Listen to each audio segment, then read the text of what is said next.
మాకు గొడవ ఆంధ్ర ప్రజలతో ఎంత మాత్రం లేదు.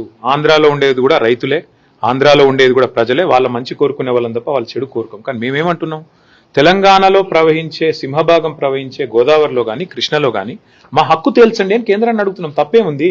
మా హక్కు మా వాటా తేలకుండా నికర జలాల్లో మిగులు జలాల్లో ఇష్టం వచ్చినట్టు గుంజుకపోతామంటే కుదరదు అని చెప్తున్నాం.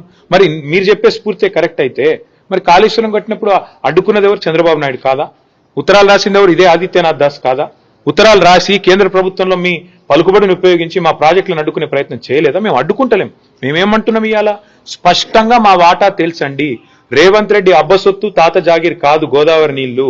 రేవంత్ రెడ్డి ఇష్టం వచ్చినట్టు సంతర్పణ చేస్తానంటే తెలంగాణ ప్రజలు ఊకోరు. నెల రోజుల్లో కమిటీ వేస్తా. ఎవరిని అడిగేస్తున్నావు కమిటీ? ఎవరిని అడిగి వేసినావు కమిటీ? నువ్వు చంద్రబాబు చెప్పగానే కమిటీ వేస్తావు, కమిటీ 30 రోజుల రిపోర్ట్ ఇస్తుంది. కమిటీ ఇచ్చే రిపోర్ట్ ఫైనల్ అంటావా? ఎవరికి ఫైనల్? నీకు ఫైనల్ కావచ్చు. తెలంగాణ ప్రజలకు, తెలంగాణ రైతులకు ఎట్లా ఫైనల్ అవుతుంది?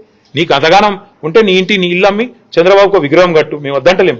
కానీ నువ్వు చేస్తున్నది ఏంది? తెలంగాణ ప్రయోజనాలు శాశ్వతంగా మరి నేను చంద్రబాబుకు ధారాదత్తం చేస్తానంటే మేము ఆంధ్ర ప్రజలకు వ్యతిరేకం కాదు, ఆంధ్ర రైతాంగానికి వ్యతిరేకం కాదు. కానీ తెలంగాణ రైతుల ప్రయోజనాలు నెరవేరే విధంగా ముందు కేంద్ర ప్రభుత్వం మీద ఒత్తిడి తెండి. నిన్న జరిగిన మీటింగ్ ఎపెక్స్ కౌన్సిల్ మీటింగ్ కూడా కాదు. మరి ఎపెక్స్ కౌన్సిల్ మీటింగ్ కాదు, ఇన్ఫార్మల్ మీటింగ్ అని ముఖ్యమంత్రి చెప్తున్నాడు. మరి ఇన్ఫార్మల్ మీటింగ్ లో తీసుకున్న నిర్ణయం, అందులో వేసే కమిటీ, దానికి ఉండే చట్టబద్ధత, దానికి ఉండే ఆమోదయోగ్యత ఏ పార్టీదండి నాకు అర్థం కాదు. ఈ రకంగా అడ్డగోలుగా మాట్లాడి తెలంగాణ రైతాంగాన్ని కించపరుస్తా అంటే మేము ఊరుకుంటామా?